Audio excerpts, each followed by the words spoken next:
Motivasi diambil dari bahasa Latin, mover, yang artinya dorongan dari diri sendiri untuk mencapai sesuatu yang dikehendaki.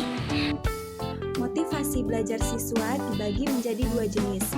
Yang pertama, motivasi belajar intrinsik, yaitu motivasi dari diri siswa atau anak untuk belajar bisa dipengaruhi oleh keinginan siswa untuk mencapai tujuan tertentu, misalnya berprestasi, masuk sekolah favorit, dan lainnya.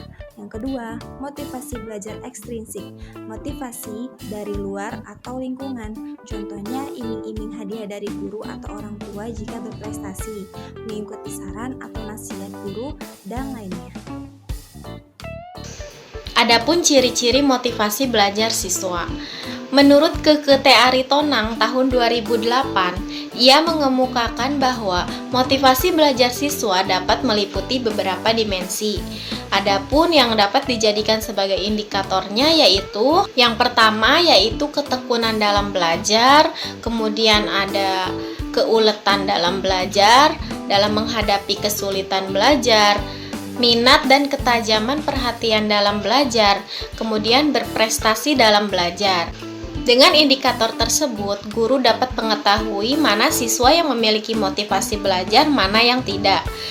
Ketika gejala tersebut tidak ada dalam diri siswa tersebut, maka dapat dikatakan siswa tersebut tidak memiliki motivasi belajar atau siswa tersebut memiliki motivasi belajar yang rendah. Kemudian ada juga ciri-ciri siswa yang memiliki motivasi belajar yang tinggi.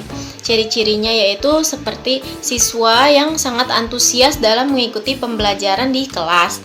Kemudian siswa yang berani menjawab atau aktif dalam bertanya kepada guru. Manfaat motivasi belajar. Yang pertama adalah menumbuhkan semangat belajar. Dalam hal ini, guru memiliki peran yang sangat penting dalam menumbuhkan motivasi belajar pada anak dengan latar belakang yang tentu saja berbeda. Yang kedua, menghilangkan kejenuhan. Akan ada masanya siswa ketika belajar mengalami titik kejenuhan. Pada saat itu pula, guru memiliki peran yang sangat penting untuk memotivasi siswa. Di sela-sela belajarnya, diselingi kata-kata semangat untuk memotivasi. Yang ketiga adalah untuk mengejar mimpi. Mimpi bisa menjadi pemicu seseorang untuk semangat dalam bertindak, untuk mengeksplor potensi dan bakat yang dimilikinya. Seperti ditanya, apa cita-cita kalian? Bagaimana sih cara mengatasi kesulitan belajar? Menurut Winkel 1997 dalam Prayitno dan Amti 2008, layanan bimbingan belajar adalah bertujuan untuk mengatasi kesulitan belajar dan membantu pencapaian tujuan belajar sehingga mencapai hasil yang maksimal agar siswa mampu menyesuaikan diri terhadap semua tuntutan pendidikan dan mencapai tujuan akademik yang diharapkan. Nah, menurut Winkel, cara mengatasi kesulitan belajar yang pertama, menemukan cara belajar yang tepat. Kedua, memilih program studi yang tepat.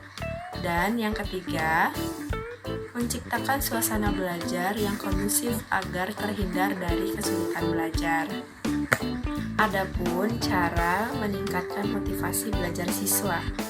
Yang pertama, menggunakan metode yang tepat dan beragam. Hal ini bertujuan agar menghilangkan kebosanan siswa pada saat berlangsungnya belajar mengajar.